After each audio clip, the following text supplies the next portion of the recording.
ಮುಖ್ಯಮಂತ್ರಿ D K Shivakumar ಅವರು 2 ದೊಡ್ಡ ಗ್ಯಾರಂಟಿ 6 ದೊಡ್ಡ ಘೋಷಣೆ ಮಾಡಿದ್ದಾರೆ. ರಾಜ್ಯಾದ್ಯಂತ ಎಲ್ಲರಿಗೂ ಕೂಡ ಭರ್ಜರಿ ಭರ್ಜರಿ ಗುಡ್ ನ್ಯೂಸ್ ಅಂತಾನೆ ಹೇಳ್ಬಹುದು. ಇನ್ನೊಂದು ಕಡೆಗೆ ಗೃಹಲಕ್ಷ್ಮಿಯರಿಗೂ ಕೂಡ ಬಾಕಿ ಹಣ ಜಮೆ ಆಗ್ತಾ ಇದೆಯಾ? ಹೌದು, 4,000 ರೂಪಾಯಿ ಹಣ ಯಾವಾಗ ಜಮೆ ಆಗುತ್ತೆ, ಬಾಕಿ ಕಂತು ಯಾವಾಗ ಜಮೆ ಆಗುತ್ತೆ, ಇದ್ರ ಬಗ್ಗೆನೂ ಕೂಡ ದೊಡ್ಡ ಒಂದು ಬ್ರೇಕಿಂಗ್ ನ್ಯೂಸ್ ಸದ್ಯಕ್ಕೆ ಬರ್ತಾ ಇದೆ. ಇನ್ನು ರೇಷನ್ ಕಾರ್ಡ್ ಇದ್ದವರಿಗೆ, BPL ಕಾರ್ಡ್ ಇದ್ದವರಿಗೆ, ಅಂತ್ಯೋದಯ AY ಕಾರ್ಡ್ ಇದ್ದವರಿಗೂ ಕೂಡ ಸಿಹಿ ಸುದ್ದಿ ಸದ್ಯಕ್ಕೆ ಬರ್ತಾ ಇರುವಂತದ್ದು ವೀಕ್ಷಕರೇ. ಇಂದಿರಾ ಕಿಟ್ ವಿತರಣೆ ಬಗ್ಗೆನೂ ಕೂಡ ದೊಡ್ಡ ಒಂದು ಅಪ್ಡೇಟ್ ಇದೆ. ಇನ್ನೊಂದು ಕಡೆಗೆ ಹೇಳ್ಬೇಕಂದ್ರೆ ನೋಡಿ, ನಮ್ಮ ಕರ್ನಾಟಕದ ನೂತನ ಮುಖ್ಯಮಂತ್ರಿಯಾಗಿ ಡಿ ಕೆ ಶಿವಕುಮಾರ್ ಸರ್ ಮೊದಲ ಕ್ಯಾಬಿನೆಟ್ ಸಭೆಯಲ್ಲಿ ರಾಜ್ಯದ ಜನರಿಗೆ 6 ದೊಡ್ಡ ಘೋಷಣೆಗಳನ್ನ ಕೊಟ್ಟಿದ್ದಾರೆ. ಹೌದು, ಎಲ್ಲ ವಿದ್ಯಾರ್ಥಿಗಳಿಗೆ, ಗಂಡು ಮಕ್ಕಳಿಗೆ, ಹೆಣ್ಣು ಮಕ್ಕಳಿಗೂ ಕೂಡ ವಿದ್ಯಾರ್ಥಿಗಳಿಗೆ ಮಾತ್ರ ಬಸ್ ಫ್ರೀ ಅಂತ ಹೇಳ್ಬಹುದು. KSRTC BMTC ಯಲ್ಲಿ ಬಸ್ ಫ್ರೀ. ಇನ್ನು 5 ದೊಡ್ಡ ಘೋಷಣೆಗಳು ಅಂತ ಏನಂತ ನೋಡ್ತಾ ಹೋಗೋಣ. ಪ್ರತಿಯೊಬ್ಬರಿಗೂ ಕೂಡ ದೊಡ್ಡ ಸಿಹಿ ಸುದ್ದಿ ಅಂತಾನು ಕೂಡ ಇಲ್ಲಿ ಹೇಳ್ಬಹುದು ವೀಕ್ಷಕರೇ. ಸೊ ಯಾರು ಕೂಡ ವಿಡಿಯೋನ ಮಿಸ್ ಮಾಡಬೇಡಿ. ಸರ್ಕಾರದಿಂದ ಬಂದಿರೋ ದೊಡ್ಡ ಅಪ್ಡೇಟ್ ಪ್ರತಿಯೊಬ್ಬರು ಕೂಡ ಮಾಹಿತಿ ತಿಳಿದುಕೊಳ್ಳಿ. ಇನ್ನು ನೋಡಿ, ನಮ್ಮ ಕೇಂದ್ರ ಸರ್ಕಾರದಿಂದ RBI ಕಡೆಯಿಂದ ಪ್ಲಾಸ್ಟಿಕ್ ನೋಟ್ಗಳನ್ನ ಚಾಲ್ತಿಯಲ್ಲಿ ತರೋದು ಬಹುತೇಕ ಫಿಕ್ಸ್ ಆಗಿದೆ. ಹೌದು, ಹೊಸ ಪ್ಲಾಸ್ಟಿಕ್ ಪಾಲಿಮರ್ ನೋಟ್ಸ್ಗಳು ಭಾರತಕ್ಕೆ ಬರಲಿದ್ದಾವೆ ವೀಕ್ಷಕರಿಗಿದ್ದ ಹಳೆಯ ಕಾಗದದ ನೋಟುಗಳ ಕಥೆ ಏನು ಅದನ್ನು ಕೂಡ ಈ ವಿಡಿಯೋದಲ್ಲಿ ನಾವು ನಿಮಗೆ ಅಪ್ಡೇಟ್ ಕೊಟ್ಟಿರುವಂತದ್ದು. ಇನ್ನು ಕರ್ನಾಟಕದಲ್ಲಿ ಯಾವೆಲ್ಲ ಜಿಲ್ಲೆಗಳಿಗೆ ಮಳೆ ಅಲರ್ಟ್ ಕೊಡಲಾಗಿದೆ, ಗುಡುಗು ಮಿಂಚು ಸಹಿತ ಭಾರಿ ಮಳೆ, ಸಾಧಾರಣ ಮಳೆ ಎಲ್ಲೆಲ್ಲಾಗುತ್ತೆ ಎಲ್ಲವೂ ಕೂಡ ಡೀಟೇಲ್ ಆಗಿ ನೋಡ್ತಾ ಹೋಗೋಣ. ಮೊದಲಿಗೆ ನೀವು ಕೂಡ ಗೃಹಲಕ್ಷ್ಮಿಯರಾಗಿದ್ರೆ, ರೇಷನ್ ಕಾರ್ಡ್ ಹೊಂದಿದ್ರೆ ಬೇಗನೆ ವಿಡಿಯೋಗೆ ಲೈಕ್ ಮಾಡೋದ್ರ ಮೂಲಕ ವಿಡಿಯೋಗೆ ಒಂದು ಸಪೋರ್ಟ್ ಕೊಡಿ ವೀಕ್ಷಕರೇ. ಪ್ರತಿಯೊಂದು ಇನ್ಫಾರ್ಮೇಶನ್ ನಿಮಗೆ ಮೊದಲೇ ಸಿಗುತ್ತೆ ನಮ್ಮ ಚಾನಲ್ ಅಲ್ಲಿ. ಇನ್ನು ಎರಡನೇದಾಗಿ ಪ್ರತಿಯೊಬ್ರು ಕೂಡ ಈ ಪ್ರಶ್ನೆಗೆ ಉತ್ತರ ಕೊಡಬಹುದು. ನಿಮಗೆ 30ನೇ ಕಂತು ಹಣ ಜಮೆ ಆಗಿದೆ, ಅದಕ್ಕಂದ್ರೆ ಈಗ 31ನೇ ಕಂತು ಹಣ ಜಮೆ ಆಗೋದು ಬಾಕಿ ಇದೆ. ಹೌದು ವೀಕ್ಷಕರೇ, ಮಾರ್ಚ್ ತಿಂಗಳವರೆಗೂ ಹಣವನ್ನ ಬಿಡುಗಡೆ ಮಾಡಲಾಗಿದ್ದು, ಏಪ್ರಿಲ್ ತಿಂಗಳದ್ದು ಹಣ ಕೂಡ ಬಿಡುಗಡೆ ಮಾಡ್ತೀವಿ ಅಂತ ಮೊದಲೇ ಒಂದು ಹೇಳಿಕೆ ಸಚಿವೆ ಲಕ್ಷ್ಮೀ ಹೆಬ್ಬಾಳ್ಕರ್ ಮೇಡಮ್ ಅವರು ಒಂದು ಹೇಳಿಕೆಯನ್ನ ಮೊದಲೇ ಕೊಟ್ಟಿರುವಂತದ್ದು. ನೋಡಿ, ಮೇ 25, 26ನೇ ತಾರೀಕಿನ ಒಳಗೆ ಹಣ ಬಿಡುಗಡೆ ಆಗುತ್ತೆ ಅಂತ ಮೊದಲೇ ಒಂದು ಹೇಳಿಕೆಯನ್ನು ಕೂಡ ಕೊಡಲಾಗಿತ್ತು ವೀಕ್ಷಕರೇ. ಗೃಹಲಕ್ಷ್ಮಿಯರಿಗೆ 30 ಕಂತು ಅಂದ್ರೆ 60,000 ರೂಪಾಯಿ ಆಯ್ತು, 31ನೇ ಕಂತು ಅಂದ್ರೆ 62,000 ರೂಪಾಯಿ ಟೋಟಲ್ ಗೃಹಲಕ್ಷ್ಮಿಯರಿಗೆ ಸಿಕ್ಕಂತಾಗುತ್ತೆ. ಆದ್ರೆ ಕೆಲವರಿಗೆ 30ನೇ ಕಂತು ಹಣ ಬಂದಿಲ್ಲ ಅಂತಾನು ಕೂಡ ಕಮೆಂಟ್ಗಳು ಬರ್ತಾ ಇದ್ದಾವೆ ವೀಕ್ಷಕರೇ. ನಿಮಗೆ ಈ ಒಂದು ತಿಂಗಳು 10ನೇ ತಾರೀಕಿನವರೆಗೂ ನೀವು ಕಾಯಬೇಕಾಗುತ್ತೆ. ಎದಕ್ಕಂದ್ರೆ ಕೆಲವರಿಗೆ ಏನಾಗುತ್ತೆ, ಒಂದು ತಿಂಗಳು ಹಣ ಬಂದಿಲ್ಲ ಅಂದ್ರೆ 2ನೇ ತಿಂಗಳು ಏನಿರುತ್ತೆ ನೋಡಿ, ಈಗ ಮೇ ತಿಂಗಳಲ್ಲಿ ಯಾರಿಗೆಲ್ಲ ಹಣ ಬಂದಿಲ್ಲ ಅವರಿಗೆ ಈ ಒಂದು ಜೂನ್ ತಿಂಗಳಲ್ಲಿ 10ನೇ ತಾರೀಕು ಆಗಿರ್ಬೋದು ಅಥವಾ 12ನೇ ತಾರೀಕಿನ ಒಳಗೆ 2 ಬಾರಿ ಹಣ ಜಮೆ ಆಗುತ್ತೆ. 10ನೇ ತಾರೀಕಿಗೆ ಹಣ ಬಂದ್ರೆ ಮತ್ತೆ 12, 13ನೇ ತಾರೀಕಿಗೆ ಮತ್ತೆ 2,000 ರೂಪಾಯಿ ಬರುತ್ತೆ. ಈ ಮೂಲಕ ಅವರಿಗೂ ಕೂಡ ಬಾಕಿ ಕಂತು ಹಣನ ಜಮೆ ಮಾಡೋದ್ರ ಮೂಲಕ ಕ್ಲಿಯರ್ ಮಾಡಲಾಗುತ್ತೆ ವೀಕ್ಷಕರೇ. ತುಂಬಾ ಜನರಿಗೆ ಇದೇ ತರ ಆಗಿದೆ. ಯಾರಿಗೆಲ್ಲ ಫೆಬ್ರವರಿಯಲ್ಲಿ ಹಣ ಬಂದಿರಲಿಲ್ಲ ಅವರಿಗೆ ಜನವರಿಯಲ್ಲಿ ಹಣ ಬಂದಿತ್ತು, ಫೆಬ್ರವರಿಯಲ್ಲಿ ಬಂದಿಲ್ಲ ಅಂದವರಿಗೆ ಮಾರ್ಚ್ ಅಲ್ಲಿ 2 ಬಾರಿ ಹಣವನ್ನ ಹಾಕಲಾಗಿತ್ತು. ಕೆಲವರಿಗೆ ಡಿಸೆಂಬರ್ ಅಲ್ಲಿ ಹಣ ಬಂದಿರಲಿಕ್ಕಿಲ್ಲ, ಅವರಿಗೆ ಜನವರಿ ಫೆಬ್ರವರಿಯಲ್ಲಿ ಬಂದಿತ್ತು, ಮತ್ತೆ ಮಾರ್ಚ್ ಅಲ್ಲಿ 2 ಬಾರಿ ಹಣವನ್ನ ಹಾಕೋದ್ರ ಮೂಲಕ ಆ ಡಿಸೆಂಬರ್ ಹಣವನ್ನು ಕೂಡ ಕ್ಲಿಯರ್ ಮಾಡಲಾಗಿದೆ. ಈ ತರ ಎಲ್ಲರಿಗೂ ಕೂಡ ಹಣವನ್ನ ಕ್ಲಿಯರ್ ಮಾಡಲಾಗುತ್ತೆ. 2, 3, 1 ವಾರ ಗ್ಯಾಪ್ ಅಲ್ಲಿ 2 ಬಾರಿ ಹಣ ಜಮೆ ಮಾಡೋದ್ರ ಮೂಲಕ. ಹೀಗಾಗಿ ಕೆಲವರಿಗೆ ಹಣ ಬಂದಿರುತ್ತೆ, ಕೆಲವರಿಗೆ ಸ್ವಲ್ಪ ತಡವಾಗಿನೂ ಕೂಡ ಬರುತ್ತೆ ಅಂತಾನೆ ಹೇಳ್ಬೋದು. ಹೀಗಾಗಿ ನೀವು DBT ಆಪ್ ನ ಡೌನ್ಲೋಡ್ ಮಾಡ್ಕೊಳ್ಳಿ. ಅದರಲ್ಲಿ ನಿಮಗೆ ಪ್ರತಿಯೊಂದು ಇನ್ಫಾರ್ಮೇಶನ್ ಸಿಗುತ್ತೆ ಯಾವಾಗ ಹಣ ಜಮೆ ಆಗಿದೆ ಅಂತ. ಇನ್ನು ಯಾರಿಗೆ ಹಣ ಬರೋದು ಇನ್ ಮುಂದೆ ಬಂದ್ ಆಗ್ಬಹುದು ಅಂದ್ರೆ ನೋಡಿ ವೀಕ್ಷಕರೇ, ಒಂದೇ ಮನೆಯಲ್ಲಿ 2-3 ಜನ ಗೃಹಲಕ್ಷ್ಮಿಯವರು ಇದ್ರೆ ಅವರಿಗೆ ಹಣ ಬರೋದು ಬಂದ್ ಆಗ್ಬಹುದು ಅಂತ ಹೇಳಲಾಗ್ತಾ ಇದೆ. ಇನ್ನು ಎರಡನೇದಾಗಿ ಏನಾದ್ರೂ ನೀವು ರಾಂಗ್ ಇನ್ಫಾರ್ಮೇಶನ್ ಕೊಟ್ಟಿದ್ರೆ ನೋಡಿ, ಗೃಹಲಕ್ಷ್ಮಿ ಯೋಜನೆಯಲ್ಲಿ ಹೆಸರು ಬೇರೆಯವರದ್ದು, ಮೊಬೈಲ್ ನಂಬರೇ ಬೇರೆಯವರದ್ದು ನೋಡಿ, ಈ ತರ ಏನಾದ್ರೂ ಬೇರೆಯವರ ಹೆಸರಲ್ಲಿ ಯಾರಾದ್ರೂ ಗೃಹಲಕ್ಷ್ಮಿ ಯೋಜನೆ ಲಾಭ ಪಡ್ಕೋತಾ ಇದ್ದೀರಾ ಅಂದ್ರೆ ಅವರಿಗೆ ಗೊತ್ತೇ ಇರಲ್ಲ ಅವರು ಗೃಹಲಕ್ಷ್ಮಿ ಯೋಜನೆಯಲ್ಲಿ ಹಣ ಅವರ ಅಕೌಂಟ್ಗೆ ಬರ್ತಾ ಇದೆ ಅಂತ. ಆದ್ರೆ ಆ ಒಂದು ಹಣ ಬೇರೆಯವರು ಯಾರೋ ತಗೋತಾ ಇದ್ದಾರೆ, ಅದಕ್ಕಂದ್ರೆ ಬೇರೆಯವರ ನಂಬರ್ ಲಿಂಕ್ ಇದೆ. ಹೀಗಾಗಿ ಇದು ಕೂಡ ಒಂದು ಸಂಶಯ ಬಂದಿರುವಂತದ್ದು. ಇನ್ನು ಮೂರನೇದಾಗಿ ತೆರಿಗೆ ಪಾವತಿ, GST ರಿಟರ್ನ್ಸ್, ಗೃಹಲಕ್ಷ್ಮಿಯರಾಗಿರ್ಬೋದು, ಗೃಹಲಕ್ಷ್ಮಿಯರ ಯಜಮಾನರು ಕೂಡ ತೆರಿಗೆ ಪಾವತಿದಾರರಿದ್ದಾರೆ, GST ರಿಟರ್ನ್ಸ್ ಅನ್ನ ಮಾಡ್ತಾ ಇರ್ತಾರೆ, ಅವರಿಗೂ ಕೂಡ ಈ ಒಂದು ಸರ್ಕಾರದಿಂದ ಹಣ ಹೋಗ್ತಾ ಇರುವಂತದ್ದು. ಮೃತಪಟ್ಟವರ ಅಕೌಂಟ್ಗೆ ಸರ್ಕಾರ ಈಗಲೂ ಕೂಡ ಹಣ ಹಾಕ್ತಾ ಇದೆ.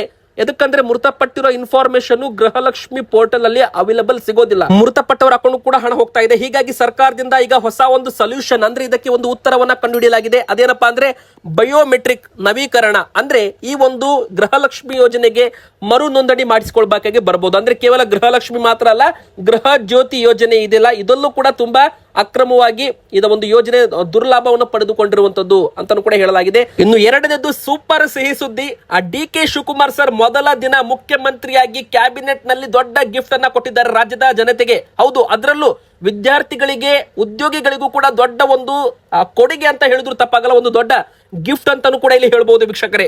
ನೋಡಿ, ಕರ್ನಾಟಕದ ನೂತನ ಮುಖ್ಯಮಂತ್ರಿಯಾಗಿ ಜವಾಬ್ದಾರಿ ವಹಿಸಿಕೊಂಡಿರುವ ಡಿ.ಕೆ. ಶಿವಕುಮಾರ್ ಸರ್ ಅವರು ಮೊದಲ ದಿನವೇ ಆಡಳಿತದಲ್ಲಿ ಮುನ್ನುಗ್ತಾ ಇದ್ದಾರೆ. ಅಂದ್ರೆ ವಿದ್ಯಾರ್ಥಿಗಳಿಗೆ ರಾಜ್ಯಾದ್ಯಂತ ಗಂಡು ಮಕ್ಕಳಿಗೆ ಹೆಣ್ಣು ಮಕ್ಕಳಿಗೂ ಕೂಡ ಫ್ರೀ ಬಸ್ ಪಾಸ್ ಅನ್ನ ವಿಸ್ತೀರ್ಣೆ ಮಾಡಿರುವಂತದ್ದು. ಅಂದ್ರೆ ರಾಜ್ಯಾದ್ಯಂತ ಇನ್ ಮುಂದೆ ಎಲ್ಲಾ ವಿದ್ಯಾರ್ಥಿಗಳಿಗೆ ಫ್ರೀ ಬಸ್ ಅಂತ ಹೇಳ್ಬೋದು. KSRTC, BMTC ಸರ್ಕಾರಿ ಬಸ್ಗಳಲ್ಲಿ ಫ್ರೀ ಅಂತಾನು ಕೂಡ ಇಲ್ಲಿ ಹೇಳಲಾಗ್ತಾ ಇದೆ. ವಿದ್ಯಾರ್ಥಿಗಳಿಗೆ ಮಾತ್ರ, ಅದು PG ಆಗಿರ್ಲಿ, ಇಂಜಿನಿಯರಿಂಗ್ ವಿದ್ಯಾರ್ಥಿಗಳಾಗಿರ್ಲಿ, SSLC ವಿದ್ಯಾರ್ಥಿಗಳಾಗಿರ್ಲಿ, 1ನೇ 2ನೇ ವಿದ್ಯಾರ್ಥಿಗಳಾಗಿರ್ಲಿ, ಅಥವಾ ಕಾಲೇಜ್ ವಿದ್ಯಾರ್ಥಿಗಳಾಗಿರ್ಲಿ, ಹೆಣ್ಣು ಮಕ್ಕಳಿಗಂತೂ ಫ್ರೀ ಇದೆ. ಗಂಡು ಮಕ್ಕಳ ವಿದ್ಯಾರ್ಥಿಗಳಿಗೂ ಕೂಡ ಫ್ರೀ ಫ್ರೀ ಫ್ರೀ ಅಂತ ಇಲ್ಲಿ ಒಂದು ಘೋಷಣೆ, ಒಂದು ಗ್ಯಾರಂಟಿ ಅಂತಾನು ಕೂಡ ಇಲ್ಲಿ ಒಂದು ಹೇಳ್ಬಹುದು ವೀಕ್ಷಕರೇ. ಇನ್ನೊಂದು ಕಡೆಗೆ ಎರಡನೇ ದೊಡ್ಡ ಘೋಷಣೆ ಏನಪ್ಪಾ ಅಂದ್ರೆ, ಬಿ ಖಾತಾ ಆಸ್ತಿಗಳನ್ನ ಎ ಖಾತಾ ಯೋಜನೆ ಅಡಿಯಲ್ಲಿ ಇಡೀ ಕರ್ನಾಟಕ ರಾಜ್ಯಕ್ಕೆ ವಿಸ್ತೀರ್ಣೆ ಮಾಡಿರುವಂತದ್ದು. ಅಂದ್ರೆ ನೋಡಿ, ಇದು 6ನೇ ಗ್ಯಾರಂಟಿ ಅಂತ ಮೊದಲೇ ಒಂದು ಘೋಷಣೆಯನ್ನ ಮಾಡಿರುವಂತದ್ದು. 6ನೇ ಗ್ಯಾರಂಟಿ ಯಾವುದು? ಭೂಮಿ ಗ್ಯಾರಂಟಿ, ಭೂ ಗ್ಯಾರಂಟಿ. ಇದು ಕೇವಲ ಬೆಂಗಳೂರಿಗೆ ಮಾತ್ರ ಅಂತಾನು ಕೂಡ ಮೊದಲೇ ಅವರೇ ಒಂದು ಹೇಳಿಕೆ ಕೊಟ್ಟಿದ್ರು. ಆದ್ರೆ ಈಗ ಮುಖ್ಯಮಂತ್ರಿಯಾದ ಮೊದಲ ದಿನವೇ ಭರ್ಜರಿ ಗುಡ್ ನ್ಯೂಸ್ ಅನ್ನ ಕೊಟ್ಟಿರುವಂತದ್ದು ವೀಕ್ಷಕರೇ. ಬಿ ಖಾತಾದಿಂದ ಎ ಖಾತಾ ಪರಿವರ್ತನೆ ಮಾಡುವ ಯೋಜನೆ ಈಗ ಕರ್ನಾಟಕ ರಾಜ್ಯದಂತ ವಿಸ್ತೀರ್ಣೆ ಮಾಡೋದಾಗಿ ಘೋಷಣೆಯನ್ನ ಮಾಡಿದ್ದಾರೆ. ಇನ್ನು ವಿದ್ಯಾರ್ಥಿಗಳಿಗೆ ಫ್ರೀ ಬಸ್ ಪಾಸ್ ಯೋಜನೆ. ಇನ್ನೊಂದು ಕಡೆಗೆ 2500 ಚದರ ಅಡಿವರೆಗಿನ ಮನೆಗಳಿಗೆ OC ವಿನಾಯಿತಿ ಕೊಡಬಹುದು. ಅಂದ್ರೆ ನೋಡಿ, ಇಲ್ಲಿ ಮುಖ್ಯವಾಗಿ ಹೇಳ್ಬೇಕಂದ್ರೆ, ತುಂಬಾ ಜನ ಮನೆ ಕಟ್ಟಿಕೊಂಡಿರ್ತಾರೆ, ಆದ್ರೆ ಅವರಿಗೆ ಸರ್ಕಾರದಿಂದ ಕರೆಂಟ್ ಕನೆಕ್ಷನ್ ಸಿಗ್ತಾ ಇಲ್ಲ. ನೀರಿನ ಕನೆಕ್ಷನ್ ಕೊಟ್ಟರು ಕರೆಂಟ್ ಕನೆಕ್ಷನ್ ಸಿಗ್ತಾ ಇಲ್ಲ, ನೀರಿನ ಕನೆಕ್ಷನ್ ಕೂಡ ಕೆಲವರಿಗೆ ಸಿಗ್ತಾ ಇಲ್ಲ. ಅಂತವರ ಸಮಸ್ಯೆಗಳಿಗೂ ಕೂಡ ಬಗೆಹರಿಸೋ ಬಗ್ಗೆ ಇವತ್ತು ದೊಡ್ಡ ಒಂದು ಸಿಹಿ ಸುದ್ದಿ ಕೊಡಲಾಗಿದೆ. ಅಂದ್ರೆ ಎಲ್ಲಾ ಮನೆ ಕಟ್ತಾ ಇದ್ದವರಿಗೆ, ಮನೆ ಕಟ್ಟದವರಿಗೂ ಕೂಡ 2500 ಚದರ ಅಡಿ ವಿಸ್ತೀರ್ಣವರೆಗೂ ಕಟ್ಟಡ ನಿರ್ಮಿಸಿ ಅರ್ಜಿ ಹಾಕಿದವರಿಗೆ OC ನಿಯಮದಿಂದ ಸಂಪೂರ್ಣ ವಿನಾಯಿತಿ ಕೊಡಬಹುದು ಅಂತ ಹೇಳಲಾಗ್ತಾ ಇದೆ. ರಸ್ತೆಗಳ ನಿರ್ಮಾಣಕ್ಕಾಗಿ 2,000 ಕೋಟಿ ರೂಪಾಯಿ ಬಂಪರ್ ಅನುದಾನವನ್ನು ಘೋಷಣೆ ಮಾಡಿರುವಂತದ್ದು. ನಿರುದ್ಯೋಗಿಗಳಿಗೂ ಕೂಡ ಇಲ್ಲಿ ದೊಡ್ಡ ಗ್ಯಾರಂಟಿ, ಅಂದ್ರೆ ನಿರುದ್ಯೋಗಿಗಳಿಗೆ ಉದ್ಯೋಗ ಕೊಡುವ ಒಂದು ಗ್ಯಾರಂಟಿ ಯೋಜನೆ ಅಂತ ಬರಲಿದೆ ಅಂತ ಇಲ್ಲಿ ಹೇಳ್ಬಹುದು ವೀಕ್ಷಕರೇ.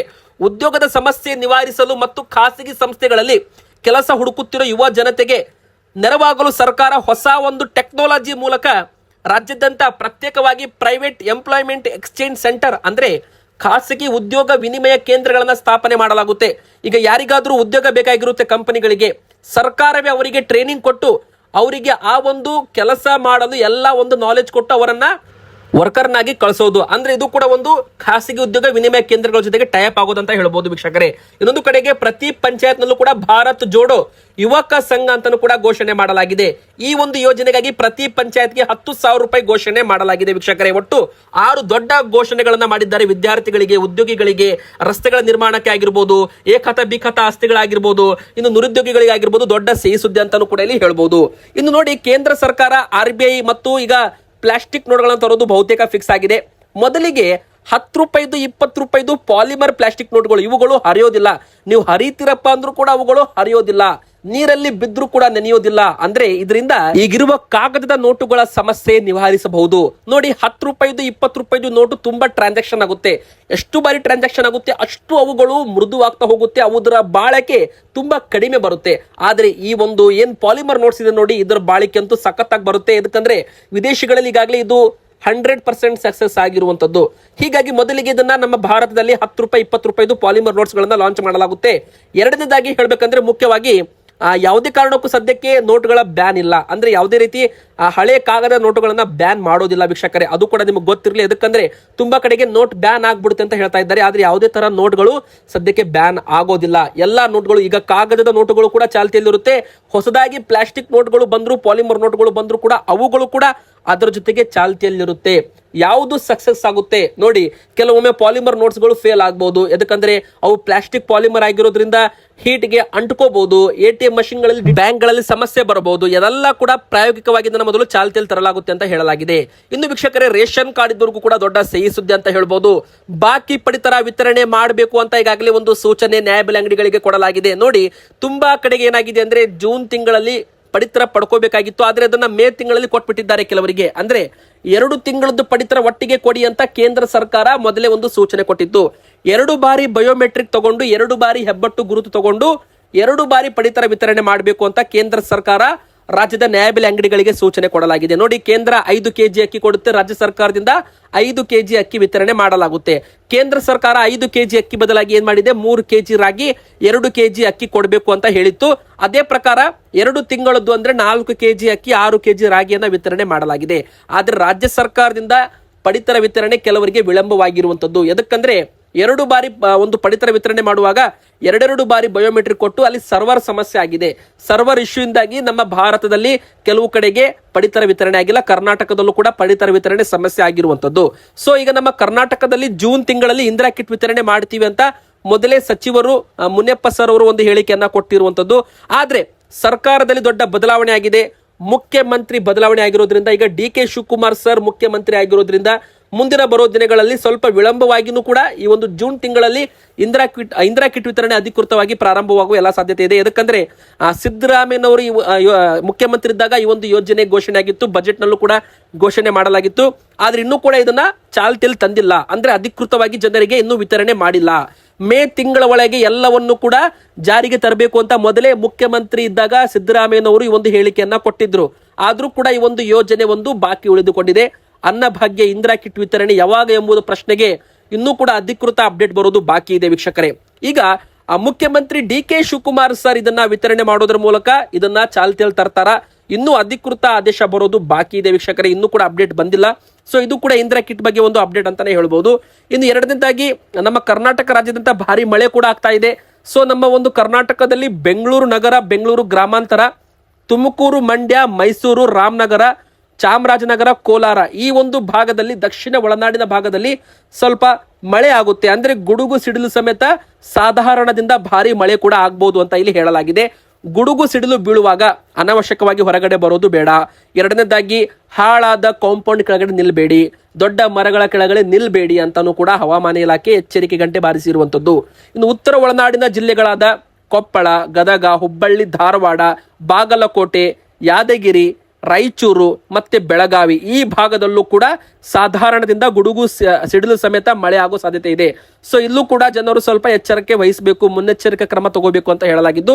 ಇವತ್ತಿಗೆ ಇಷ್ಟ ಆಗಿತ್ತು. ವಿಡಿಯೋ ಇಷ್ಟ ಆದ್ರೆ ಲೈಕ್ ಮಾಡಿ, ಚಾನಲ್ಗೆ ಸಬ್ಸ್ಕ್ರೈಬ್ ಆಗಿ, ನಿಮ್ಮ ಅನಿಸಿಕೆ ದಯವಿಟ್ಟು ಕಮೆಂಟ್ ಮಾಡಿ.